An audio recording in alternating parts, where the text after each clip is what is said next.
Bab 2111. Setelah mengucapkan selamat tinggal kepada Nova dan Lorraine, David meninggalkan benua iridescent.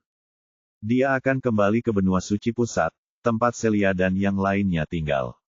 Setelah dia menceritakan secara singkat kepada semua orang apa yang terjadi di sekte iridescent, David menyembunyikan fakta bahwa Azul berasal dari peradaban tingkat 9 dan kemungkinan keluarga Vader datang 300 tahun kemudian agar tidak membuat semua orang khawatir. Dia hanya mengatakan bahwa Azul dan Eira serta saudara-saudarinya bukan dari kerajaan bintang. Pernyataannya membuat semua orang berteriak. Mereka semua adalah murid sekte iridescent, tetapi ternyata keempat tetua yang terhormat bahkan bukan dari kerajaan bintang. Ternyata para orang suci yang dibina sekte itu selama bertahun-tahun semuanya dikorbankan untuk guru dari para tetua yang memiliki reputasi baik. Ternyata mereka ingin membudidayakan Celeste untuk menjadi korban terakhir setelah dia menjadi orang suci. Mengerikan sekali. Para tetua yang terhormat itu sungguh jahat.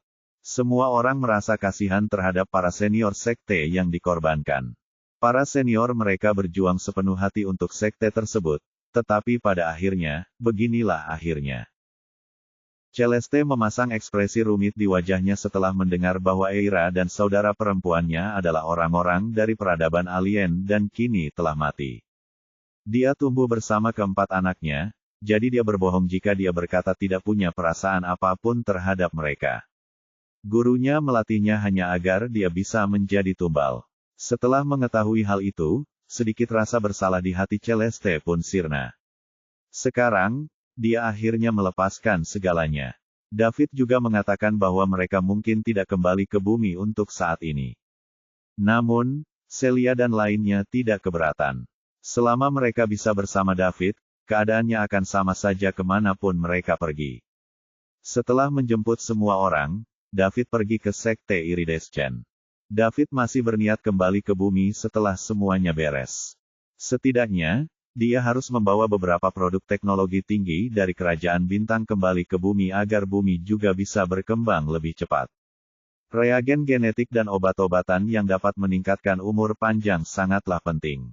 Dia tidak ingin segalanya di bumi berubah ketika dia kembali 300 tahun kemudian. Bagaimana penduduk bumi bisa hidup selama 300 tahun? Jika dia tidak membawa hal-hal yang dapat mengubah gen dan memperpanjang hidup, bumi akan digantikan oleh kelompok orang lain dalam 300 tahun. Orang-orang yang dikenalnya pasti sudah lama menjadi tulang kering. Inilah yang tidak ingin dilihat David. Jika sekarang dia sudah punya kemampuan, bagaimana mungkin dia tidak menolong penduduk bumi? Lagi pula, itu tidak akan memakan waktu lama. Ketika dia datang ke sini bersama Celeste, dia menggunakan ruang 3 dimensi. Sekarang, dia akan kembali menggunakan ruang 9 dimensi. Tidak seorang pun tahu seberapa cepat hal ini akan terjadi. Kemudian, David memberitahu Alba bahwa ia menginginkan beberapa obat yang dimodifikasi secara genetik. Dengan kekuatan Treasure Trove, akan mudah untuk mendapatkan pernak-pernik tingkat rendah sebanyak yang dia inginkan. Meskipun Alba penasaran mengapa David membutuhkannya, dia tidak mau bertanya.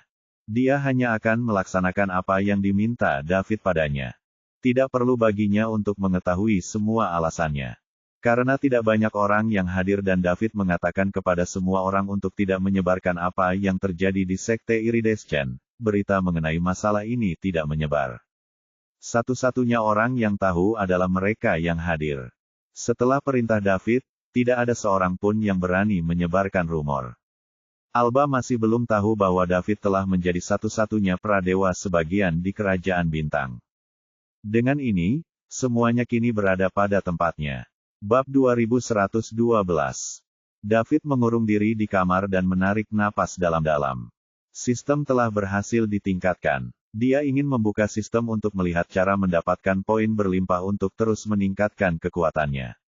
Ini tidak hanya terkait dengan hidup dan matinya Star Kingdom tetapi juga dengan keselamatan David sendiri. Setelah dia membuka panel sistem, gelembung teks muncul. Peningkatan sistem telah selesai dan berhasil terhubung ke jaringan peradaban level 9 Layla. Sistem telah menyelesaikan semua peningkatan setelah peningkatan ini.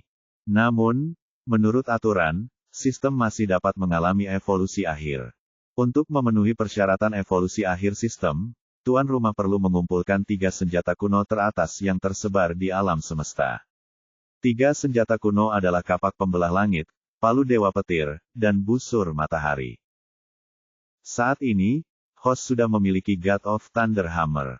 Hanya Sky Splitting Axe dan Sun Bow yang dibutuhkan untuk memulai evolusi sistem yang paling utama. Setelah evolusi terakhir, sistem akan mengungkap misteri alam semesta. Nantikan terus, tuan rumah. David memperhatikan pengantar yang diberikan oleh sistem dan berpikir keras.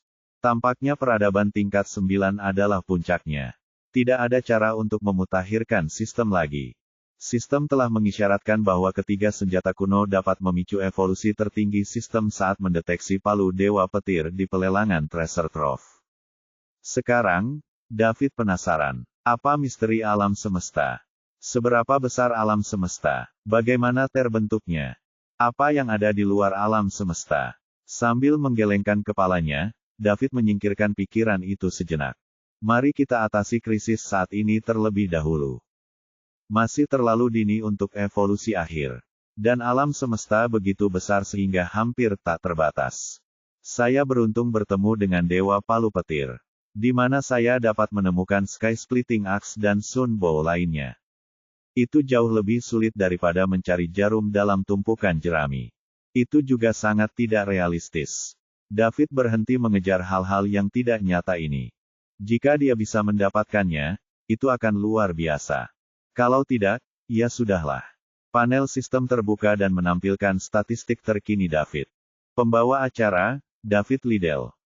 Saldo, 100 kuadriliun $.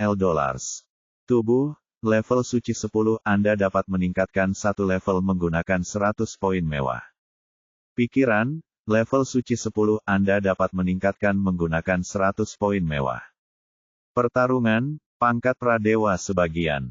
Keterampilan tempur, pukulan void, kesempurnaan tamparan penghancur udara, kesempurnaan novelebook.com teknik pedang pembelah kejahatan, kesempurnaan. Keterampilan, pengobatan tradisional kuno, kesempurnaan. Poin mewah, 0. Keahlian khusus, cloning, level 3. David menatap statistiknya dengan saksama selama beberapa saat, dan tampaknya selain memperbarui mata uang dan saldo, tidak banyak perubahan dari sebelumnya. Dolar L seharusnya menjadi mata uang virtual peradaban level 9, Leila. Saat David memikirkan hal ini, sistem menyegarkan dan antar muka baru muncul. Ada pengantar panjang lainnya. Leila, peradaban level 9, telah membangun dunia virtual besar yang disebut The Spirit Cage. Selama kamu dapat terhubung ke jaringan Leila, kamu dapat memasukkan kekuatan pikiran, kekuatan jiwa, ke dalam The Spirit Cage melalui peralatan khusus. Di dunia The Spirit Cage, semua orang dapat hidup, belajar, dan bertarung seperti di dunia nyata, dan tidak ada perbedaan dengan dunia nyata. Pada saat yang sama, The Spirit Cage juga memainkan peran yang sangat besar. Semua ras akan berbondong-bondong ke The Spirit Cage dan berusaha sekuat tenaga untuk memasukinya. Begitu Anda memasuki The Spirit Cage, kekuatan pikiran, kekuatan jiwa, Anda akan ditempa, mencapai pertumbuhan yang cepat. Seperti yang kita semua tahu, kekuatan pikiran, kekuatan jiwa, adalah hal yang paling sulit untuk ditingkatkan. Desain awal The Spirit Cage dimaksudkan untuk melatih kekuatan pikiran, kekuatan jiwa. Dengan pengoptimalan yang berkelanjutan, efeknya menjadi semakin baik.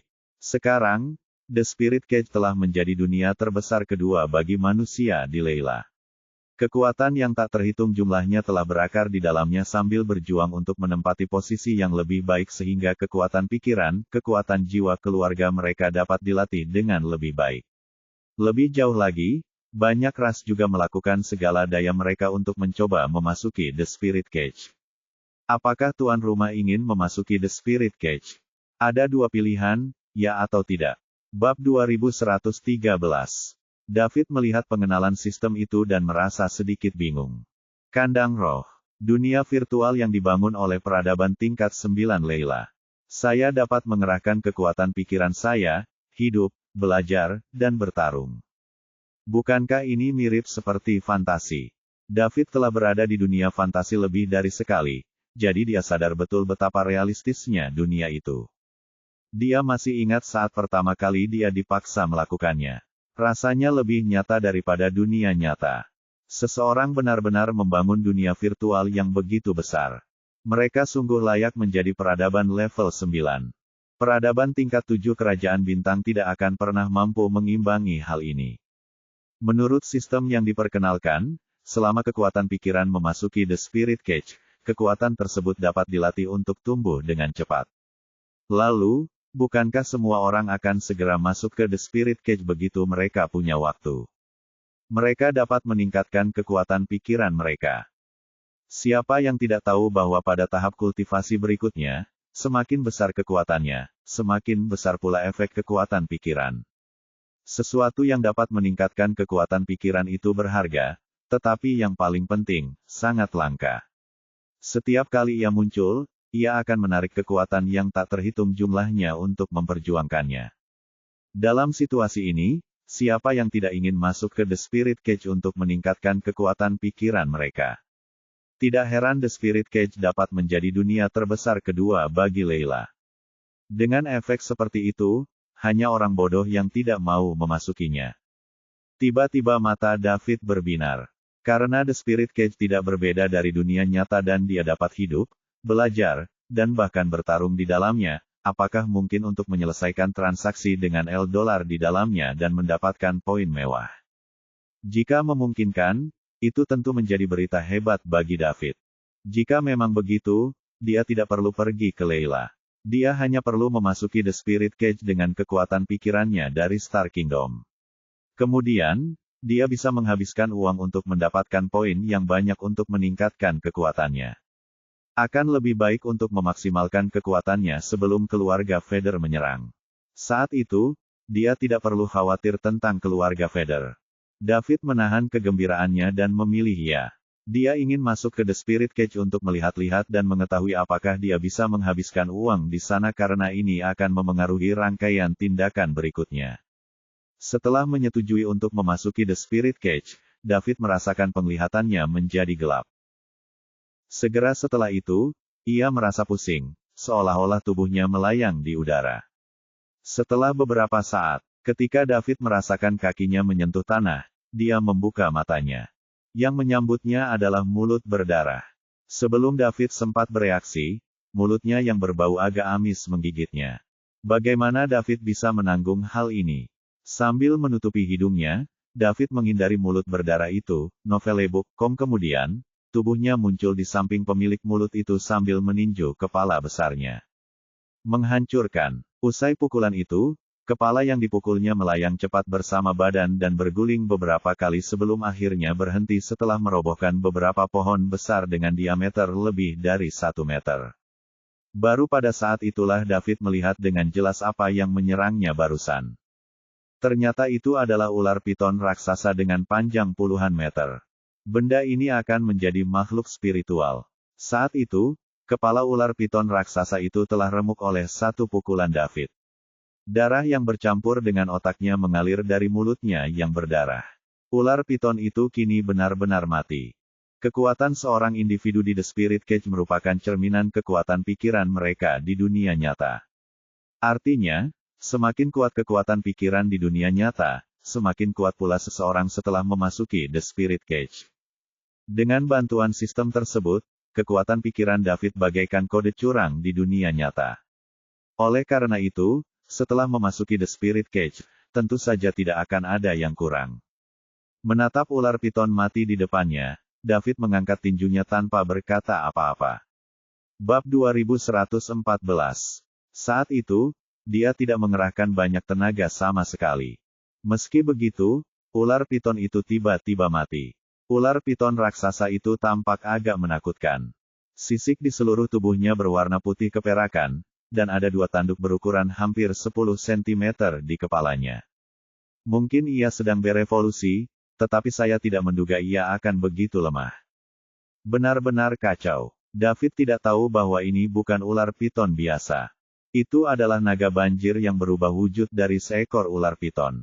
Meski bukan naga sungguhan, tetap saja ada kata naga dalam namanya. Oleh karena itu ia adalah penguasa daerah tersebut. Ketika melihat David muncul tiba-tiba, naga banjir itu mengira makanannya telah tiba. Ia telah memakan banyak manusia sebelumnya dan masing-masing dari mereka bermanfaat bagi pertumbuhannya. Pada akhirnya, ia tidak menduga akan tersandung dan jatuh, lalu akhirnya terbunuh oleh pukulan ringan. Sambil menggelengkan kepalanya, David berhenti memperhatikan ular piton itu dan mulai melihat sekelilingnya. Banyak pohon-pohon tinggi menjulang di sekelilingnya. Tempat ini tampak seperti hutan tua. Apakah ini The Spirit Cage? Ia lalu mengangkat tangannya dan menempelkan tangan kanannya di punggung tangan kirinya. Setelah mencubit kulit di sana, ia memutar tubuhnya dengan kuat. Mendesis. David terkesiap. Sakit banget. Sangat realistis. Berjalan di depan bangkai ular piton itu, David mengulurkan tangan dan menyentuh sisik ular piton itu yang berwarna putih keperakan sebelum merobek satu bagian dan melemparkannya ke depan dengan ringan. Sisik itu berputar dan terbang keluar, menembus pohon besar dengan diameter 2 meter. Kemudian, ia terus terbang maju tanpa henti hingga melewati beberapa pohon besar dan kemudian menukik ke pohon dengan diameter setidaknya 5 meter. Setelah ini, ia tidak keluar lagi. Sangat halus dan juga sangat tajam. Jika sisik di tubuhnya saja dapat menghasilkan efek seperti itu, ular ini seharusnya tidak selemah itu. Kenapa dia bahkan tidak bisa menangkis satu pun pukulanku? David sedikit bingung. Setelah memikirkannya, dia masih tidak dapat mengerti apa yang sedang terjadi. Tidak usah dipikirkan. Kita pergi dulu. Menemukan kota untuk melihat apakah ia bisa berdagang adalah tugas paling penting yang ada di tangannya saat ini. Dengan satu lompatan, David menghilang.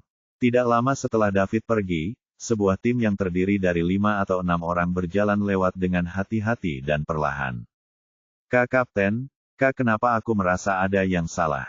Suasananya terlalu sepi. Apakah kita telah memasuki wilayah kekuasaan monster tingkat penguasa? Novelebook.com salah satu anggota tim bertanya dengan hati-hati. Suaranya terdengar gemetar. Apa yang kau bicarakan? Aku kenal daerah ini. Tidak ada binatang buas tingkat penguasa. Mereka semua binatang buas tingkat rendah, jawab pria terkemuka itu. Namun, dia tidak terdengar terlalu percaya diri. Jelas saja dia bahkan tidak percaya dengan apa yang dikatakannya. Kapten, Kak, kamu tidak akan menyakiti kami, kan? Aku tidak ingin mati. Aku hanya ingin mencari beberapa bahan obat untuk kembali dan meningkatkan kekuatan pikiranku, sehingga aku bisa lebih percaya diri saat aku berhasil. Apa gunanya aku menyakitimu? Bukankah aku juga akan menyakiti diriku sendiri jika aku menyakitimu? Siapa yang tidak ingin menemukan beberapa hal baik untuk dibawa pulang? Tempat-tempat di luar sana telah diinjak-injak hingga berkeping-keping, jadi bagaimana mungkin ada sesuatu yang baik yang tersisa di sana? Jika kau menginginkan harta karun, kau harus pergi ke kedalaman hutan yang lebat. Kekayaan diperoleh dengan mengambil risiko, kau mengerti. Saya mengerti, tapi saya tidak ingin mati. Siapa yang ingin mati? Apakah aku ingin mati? Para pria itu berbicara dengan hati-hati saat berjalan. Mereka mendapati bahwa bidang penglihatan di depan mereka tiba-tiba menjadi lebih luas. Sinar matahari yang mengenai tanah segera membangkitkan kewaspadaan tim. Tentu saja tidak normal melihat matahari bersinar melalui naungan pepohonan yang menjulang tinggi di hutan tua yang lebat. Biasanya ada sesuatu yang aneh terjadi ketika sesuatu tampak tidak normal. Bab 2115. Tim ingin meninggalkan tempat itu, tetapi mereka tidak dapat menahan rasa penasaran di hati mereka, jadi mereka mendekat secara perlahan. Ketika mereka sampai di suatu tempat dengan pandangan jelas, mereka terpana oleh pemandangan di depan mereka. Mereka melihat beberapa pohon tinggi telah tumbang dan wilayah itu kacau balau. Yang lebih mengejutkan lagi adalah ada makhluk besar tergeletak di sana tanpa bergerak. Kepala besar itu dipukuli dengan hebat, dan tubuhnya berlumuran darah yang keluar dari mulut raksasa itu. Rupanya raksasa itu telah dipukul di kepala dan mati. Ini, seorang anggota tim tergagap cukup lama namun tetap tidak dapat mengatakan sisa kalimatnya. Kak Kapten, bukankah ini binatang legendaris tingkat penguasa, naga banjir perak? Anggota tim lain yang sedikit lebih berani bertanya dengan suara gemetar. Naga banjir perak merupakan binatang tingkat penguasa yang terkenal. Belum lagi kekuatannya, seluruh tubuhnya penuh dengan harta karun. Dalam daftar buruan, naga banjir ini tercatat bernilai puluhan miliar $. Ini berjumlah puluhan miliar $. Tim pengumpul obat sementara seperti mereka harus bekerja keras selama sebulan untuk mengumpulkan ratusan ribu ramuan jika mereka beruntung. Tentu saja, ada pula individu tertentu yang sangat beruntung yang dapat mengumpulkan ramuan senilai ratusan juta hanya dengan sekali jalan. Akan tetapi, hal itu akan sangat jarang terjadi. Apa yang terbentang di depan mereka sekarang adalah sesuatu yang bernilai puluhan miliar $. Setelah melihat ini, semua orang mungkin bisa menebak bahwa pertempuran besar baru saja terjadi di sini belum lama ini, dan naga banjir perak telah tewas dalam pertempuran itu. Akan tetapi, mereka tidak tahu jenis binatang apa yang membunuh naga banjir perak. Tidak pernah terlintas dalam pikiran mereka bahwa manusia telah membunuhnya. Bagaimanapun, ini adalah sesuatu yang bernilai puluhan miliar $. Siapa yang tidak akan mengambilnya setelah mereka membunuhnya? Ini akan menjadi konyol bahkan jika orang tersebut kaya. Sayangnya, kenyataannya adalah David baru saja memasuki The Spirit Cage, jadi dia belum tahu tentang nilai benda ini. Sekalipun dia tahu, dia tidak akan mengambilnya. 10 miliar $, itu bukan apa-apa baginya. Tidak layak baginya untuk membawa mayat sebesar itu pulang. Yah, tampaknya itu adalah naga banjir perak, jawab pemimpin itu dengan gemetar. Namanya Maximus Ledger. Dia adalah kapten tim kecil ini dan juga anggota terkuat dalam kelompok itu. Apa itu berarti kita kaya? Hadiah Silver Float Dragon adalah puluhan miliar $. Novelebook.com. Jika kita membawanya keluar dari sini dan mengambil hadiahnya, kita bisa hidup sebebas yang kita inginkan. Anggota tim lainnya berteriak kegirangan. Begitu dia mengatakan itu, mata semua orang berbinar. Ya, mereka sebaiknya menghabisi Silver Float Dragon saja. Mengapa mereka masih perlu mempertaruhkan nyawa untuk memilih pengobatan? Mereka tidak perlu khawatir tentang apapun selama sisa hidup mereka. Maximus tiba-tiba teringat sesuatu. Ekspresinya berubah drastis, dia berkata, "Ayo cepat bawa mayatnya. Baru saja terjadi pertempuran besar di sini." Dilihat dari kondisi Silver Float Dragon, seharusnya dia sudah mati belum lama ini. Mungkin saja makhluk lain yang membunuh Silver Float Dragon masih ada. Jika kita bertemu dengannya, tidak ada dari kita yang bisa melarikan diri dan kita semua akan mati. Begitu dia mengatakan hal itu, semua orang memperlihatkan ekspresi ketakutan. Rasa merinding menjalar ke tulang punggung mereka saat memikirkan kemungkinan makhluk yang membunuh naga banjir perak itu ada di dekat mereka. Tubuh mereka mulai gemetar. Jika seekor binatang tingkat penguasa ingin membunuh mereka, itu semudah menghancurkan semut. Benar sekali, Kapten, kau benar. Ayo pergi. Ayo segera berangkat. Anggota tim lainnya pun ikut menimpali. Keenam orang itu mendekati mayat itu secara perlahan sambil menahan energi mengerikan yang datang dari naga banjir perak. Meskipun sudah mati, tekanan yang keluar dari mayat tersebut masih cukup untuk membuat tim takut. Bab 2116. Setelah ia mencapai mayat, Maximus berjongkok dan mengoleskan sedikit darah ke tangannya. Cuacanya masih hangat. Rasa dingin lainnya langsung menusuk jantungnya. Benar saja, naga banjir itu baru saja mati belum lama ini. Sekarang, Maximus ingin melangkah maju dan berbalik untuk melepaskan diri dari lempengan ini. Akan tetapi, saat dia mengingat nilai dari naga banjir perak, dia tiba-tiba menghentikan langkahnya. Kekayaan diperoleh dari pengambilan risiko. Kesempatan besar seperti ini sangat langka, dan hanya terjadi sekali seumur hidup. Jika aku pergi sekarang, aku pasti akan menyesalinya seumur hidupku bila mengingatnya di kemudian hari. Tim yang beranggotakan 6 orang itu mengambil tubuh naga banjir perak dan pergi dengan cepat. Walaupun mereka berada ribuan mil jauhnya untuk menghadapi naga banjir perak yang masih hidup, mereka masih bisa menggerakkan mayat. Lagi pula, mereka yang berani mempertaruhkan keselamatannya di kedalaman hutan tua ini juga harus memiliki tingkat kekuatan tertentu. David tidak tahu bahwa ular kecil yang dibunuhnya dengan santai adalah penguasa daerah itu. Dia akan menuju ke kota terlebih dahulu. Karena orang-orang di The Spirit Cage dilemparkan ke sini oleh kekuatan pikiran dunia nyata, mereka tidak dapat menggunakan kekuatan pikiran mereka untuk mendeteksi situasi di sekitar The Spirit Cage. Oleh karena itu, David hanya bisa mencoba mencari jalan keluarnya sendiri. Sejujurnya, tanpa kekuatan pikirannya, situasi saat ini sangatlah menjengkelkan. Kalau dia ada di dunia nyata, dia bisa dengan cepat memindai keadaan sekelilingnya dan menemukan kota tempat manusia berkumpul dengan menggunakan kekuatan pikirannya yang besar. Namun, sekarang, ia hanya bisa berkeliaran di hutan tua seperti ayam tanpa kepala. David juga ingin terbang langsung ke langit, tetapi ia menemukan bahwa setelah mencapai ketinggian tertentu, ia akan dibatasi. Tampaknya ada kekuatan di dalam The Spirit Cage yang mencegah manusia terbang terlalu tinggi. Kemungkinan dibuat oleh desainer The Spirit Cage. Tidak ada jalan lain, jadi David tidak punya pilihan selain meneruskan pencariannya sendiri. Setelah bergerak ke arah yang awalnya dipilihnya untuk waktu yang lama, Novelebook.com dia merasa ada sesuatu yang salah. Ia mengira bahwa begitu ia memilih arah, ia akhirnya dapat melarikan diri jika ia terus berjalan. Namun, dia masih berada di dalam hutan tua setelah sekian lama. David menyadari bahwa dia mungkin masuk lebih dalam ke hutan, jadi dia berbalik dan kembali melalui jalan yang sama dari mana dia datang.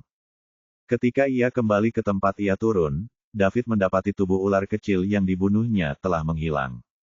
Setelah dia memeriksa lagi, dia melihat jejak kaki manusia di sekelilingnya. Penemuan ini membuatnya gembira. Karena ada jejak kaki manusia, itu membuktikan bahwa ada seseorang di sana. Terlebih lagi, orang-orang ini menyeret tubuh ular kecil itu, sehingga terdapat bercak darah dan tanda-tanda yang jelas tentang kemana ia pergi. Sekarang, David bisa keluar dari hutan tua ini hanya dengan mengikuti jejaknya. Setelah menahan kegembiraannya, David segera mengikuti jejak itu dan pergi. Pada saat ini, tim yang terdiri dari 6 orang yang baru saja membawa pergi naga banjir perak telah tiba di tepi hutan. Setelah meninggalkan hutan, mereka akan mencapai kota terdekat setelah berjalan sedikit lebih jauh. Akan tetapi, yang anehnya adalah, tadinya tim tersebut beranggotakan 6 orang, tetapi kini hanya tersisa 1 orang. Itu Kapten Maximus. Dia menyeret ekor naga banjir perak ke depan selangkah demi selangkah.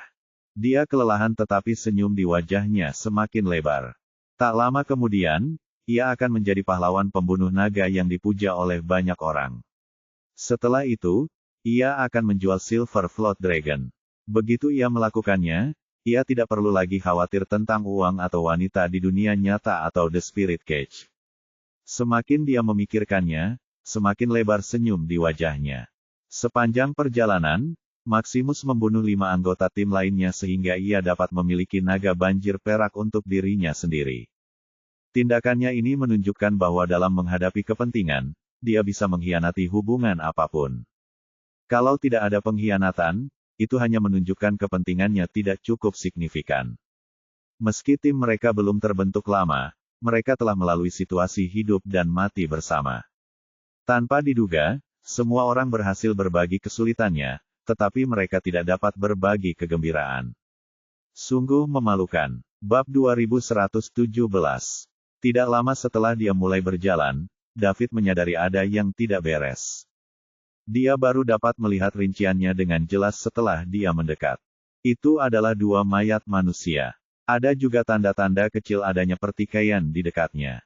Dia melihat sekelilingnya dan menemukan 3 mayat lagi tak jauh darinya. Total ada 5 mayat manusia. Kelima orang itu baru saja meninggal belum lama ini dan mereka memiliki ekspresi yang bertentangan di wajah mereka. Setelah memeriksa penyebab kematian, David menemukan bahwa mereka berlima telah dibunuh.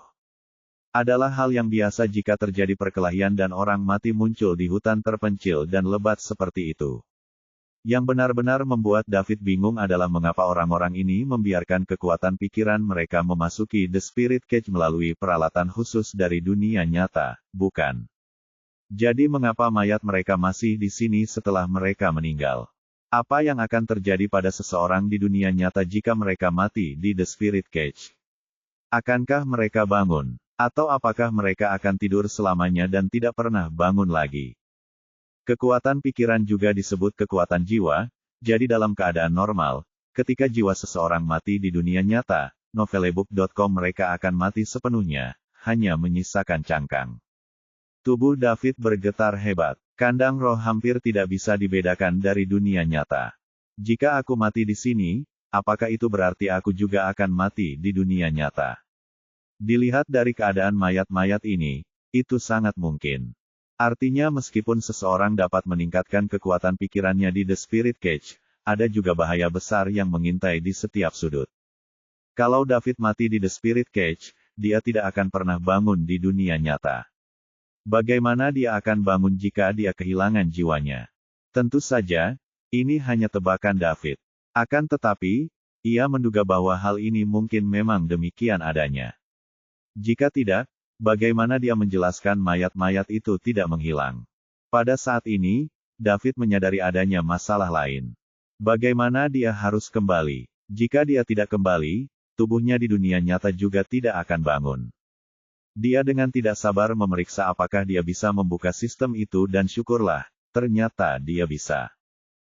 Itu memang produk peradaban tingkat dewa. Bahkan The Spirit Cage tidak dapat membatasi sistem tersebut. David hendak menjelajahi sistem untuk mempelajari cara keluar dari The Spirit Cage.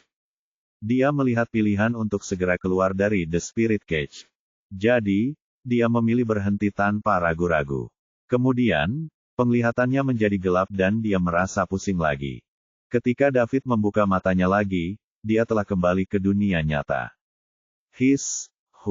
David menarik napas dalam-dalam lalu mengembuskannya. David merasa apa yang baru saja dialaminya sungguh luar biasa. Untungnya, dia bisa kembali ke dunia nyata. Mengapa beberapa orang yang meninggal tadi tidak kembali ke dunia nyata pada saat-saat terakhir? Mungkinkah ada batasan tertentu di sana? Sambil menggelengkan kepalanya, David menyadari bahwa dia masih belum tahu tentang banyak hal, dan dia perlu menemukan jawabannya perlahan-lahan di The Spirit Cage. Mungkin kematian di The Spirit Cage tidak berdampak apapun di dunia nyata. David merasa tidak ada yang perlu diurusnya di dunia nyata, jadi dia memasuki The Spirit Cage menggunakan sistem itu lagi. Dia sekali lagi muncul di tempat dia sebelumnya meninggalkan The Spirit Cage.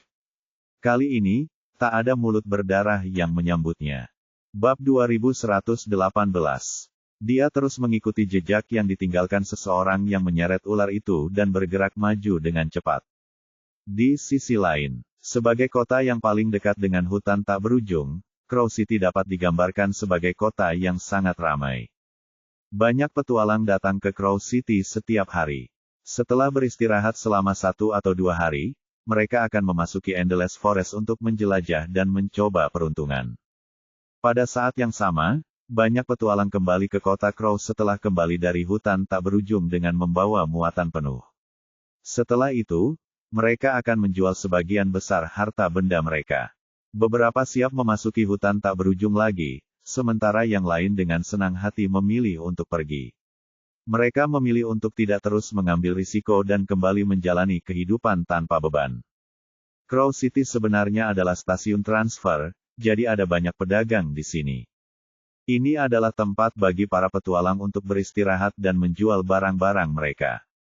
Hari ini, sebuah peristiwa besar menimbulkan sensasi di seluruh Crow City. Seseorang benar-benar membawa kembali tubuh naga banjir perak dari hutan tak berujung. Naga banjir perak, binatang tingkat penguasa yang bernilai puluhan miliar $, dalam daftar hadiah. 10 miliar $. Mendengar angka ini mungkin bisa membuat para petualang yang terjebak di tingkatan paling bawah menjadi gila. Puluhan miliar kesampingkan, bahkan jika itu hanya 100 juta, mereka akan segera menemukan tempat untuk menikmati sisa hidup mereka. Mengapa mereka terus mempertaruhkan nyawa mereka di hutan tak berujung?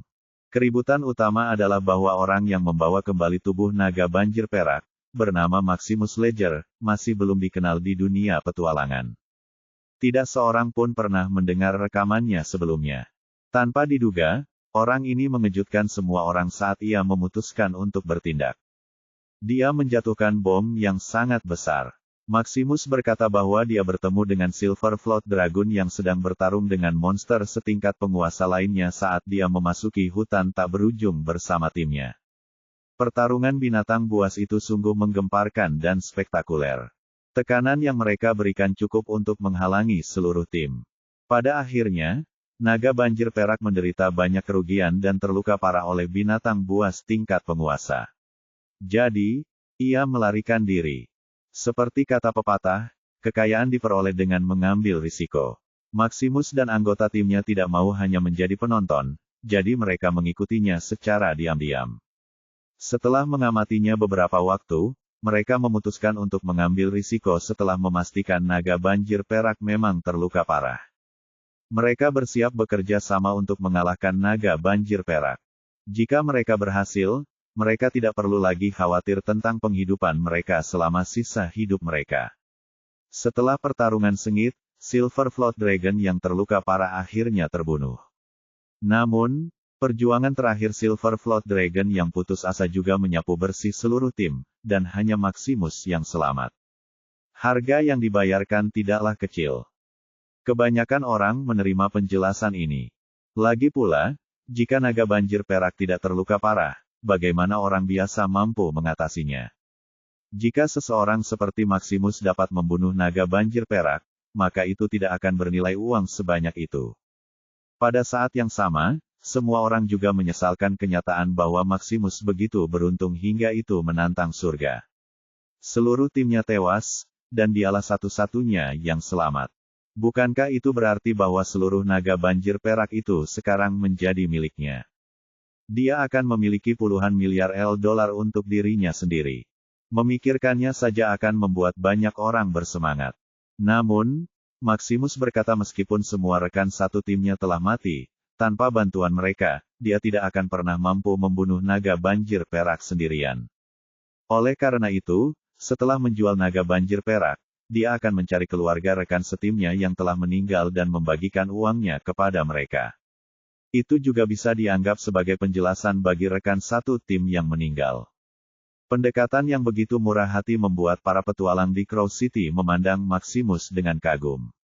Mudah untuk diprediksi bahwa segera, nama lain akan mengukuhkan diri di dunia petualangan Crow City dan hutan tak berujung. Maximus Ledger, tidak peduli metode apa yang digunakannya, memiliki kemampuan untuk membawa kembali mayat naga banjir perak akan menjadikannya salah satu yang teratas di dunia petualangan. Dia memenuhi syarat untuk menjadi subjek pemujaan bagi banyak petualang. Namun, tidak seorang pun tahu bahwa Silver Float Dragon sudah mati ketika Maximus dan timnya menemukannya. Demi menjaga Silver Float Dragon untuk dirinya sendiri, Maximus akhirnya membunuh semua rekan satu timnya. Dia juga cukup kejam. Bab 2119. Mengikuti jejak yang ditinggalkan Maximus saat dia pergi, David segera berjalan keluar dari hutan tak berujung dan mencapai pinggiran kota Crow. Dia tidak bertemu siapapun sepanjang perjalanan. Biasanya, jika seseorang berada di dekat tepi hutan tak berujung, pasti akan ada banyak petualang. Namun, hari ini istimewa. Semua orang tertarik pada Maximus dan naga banjir perak, jadi mereka kembali ke kota Gagak. Naga banjir perak merupakan binatang tingkat penguasa di hutan tak berujung. Jadi siapa yang tidak ingin melihat wujud aslinya? Ini adalah kesempatan sekali seumur hidup. David melihat kata-kata, Crow City, pada tembok kota dan mengetahui nama kota itu. Gerbang kota tidak dijaga. Itu bahkan bukan sebuah gerbang, melainkan sebuah lorong besar. Setelah melangkah ke Crow City, David mendapati bahwa kota itu tidak semarak seperti yang dibayangkannya.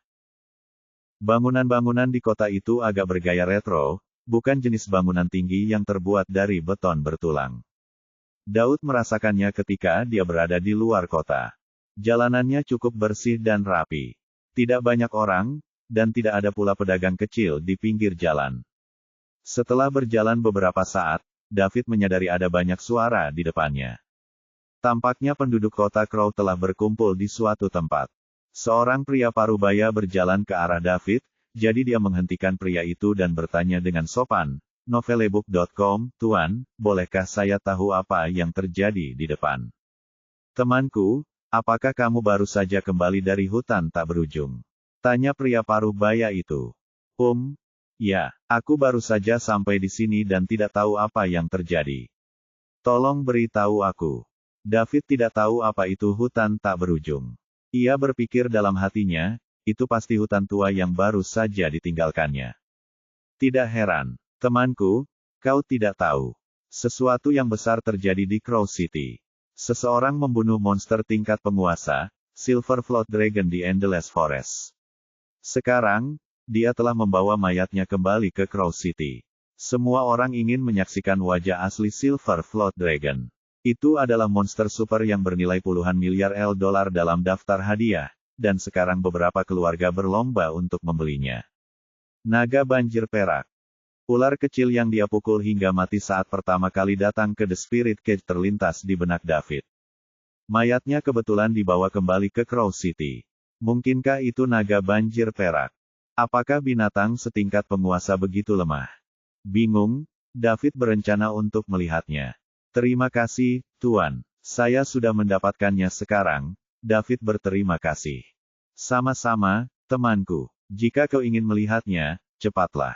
Tubuh naga banjir perak ada di alun-alun di depanmu. Panjangnya puluhan meter dan sangat menakutkan. Begitu salah satu keluarga membeli naga banjir perak, ia akan segera dibawa pergi.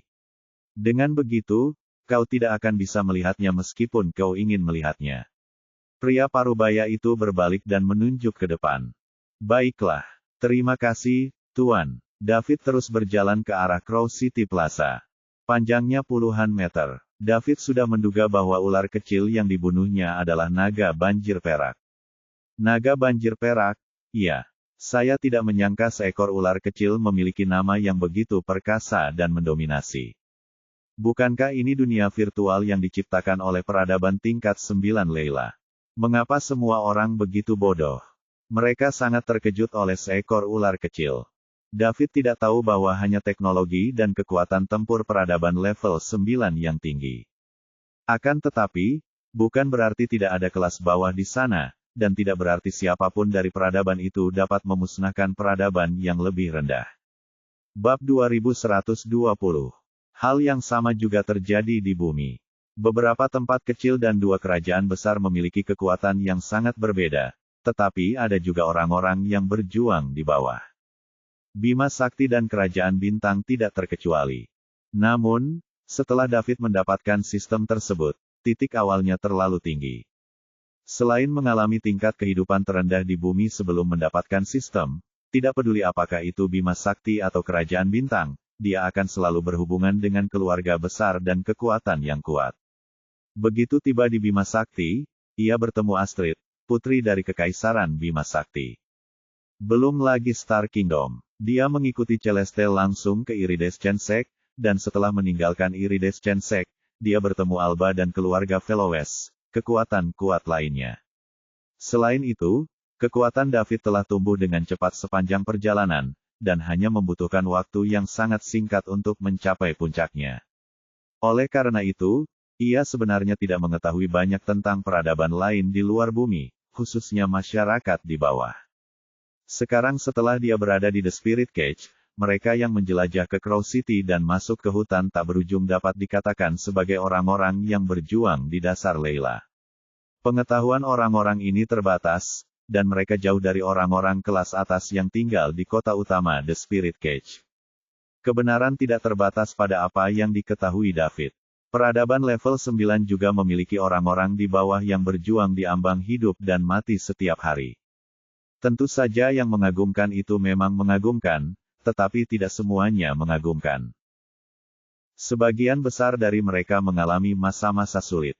Orang-orang kelas atas yang mempunyai kekuasaan besar dan status tinggi, bagaimanapun juga, jumlahnya sangat sedikit.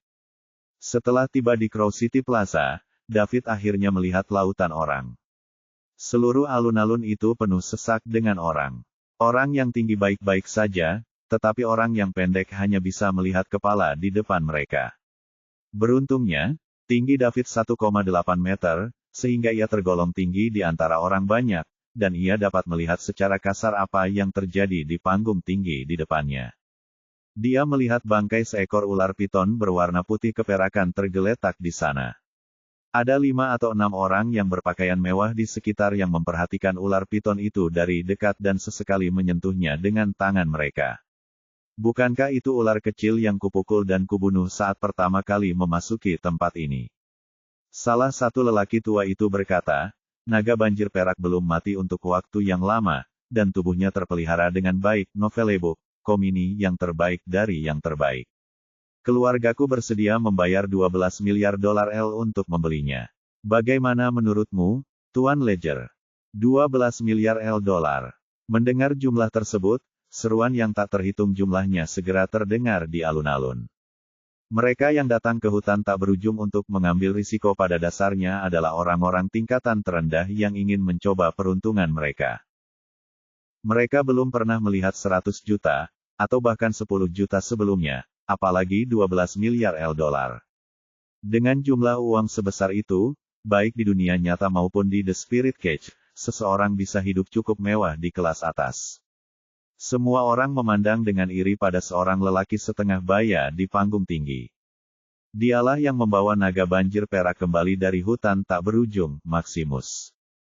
Tuan Tuarowe, tentu saja, aku bersedia menjualnya kepadamu, tetapi karena ada begitu banyak orang di sini hari ini, aku hanyalah orang kecil dan aku tidak berani menyinggung siapapun, jadi siapapun yang menawar dengan harga tertinggi akan mendapatkannya. Jika harga yang kau tawarkan adalah yang tertinggi, maka naga banjir perak itu secara alami milik keluargamu, Tuan Tuarowe, kata Maximus sambil tersenyum. Pada saat ini, dia sedang bersemangat tinggi. Dia telah berkecimpung di dunia petualangan selama bertahun-tahun dan telah mengunjungi banyak tempat. Selain itu, ia juga telah mengalami berbagai ujian hidup dan mati. Akan tetapi, tidak seorang pun yang dapat membunuhnya. Maximus tidak pernah bermimpi bahwa suatu hari nanti ia akan mengubah dirinya. Sejujurnya, dia bertemu dengan mayat naga banjir perak tidak lama setelah dia tiba di hutan tak berujung. Sekarang Maximus bertanya-tanya bagaimana ia harus menghabiskan uang yang akan diperolehnya. Sedangkan untuk membaginya dengan keluarga rekan setimnya yang sudah meninggal, itu mustahil. Dia membunuh mereka demi uang, jadi bagaimana dia akan membaginya? Hanya orang bodoh yang akan melakukan itu. Asli dari novel drama, Orc. Bukankah menyenangkan jika menghabiskan uang sendirian?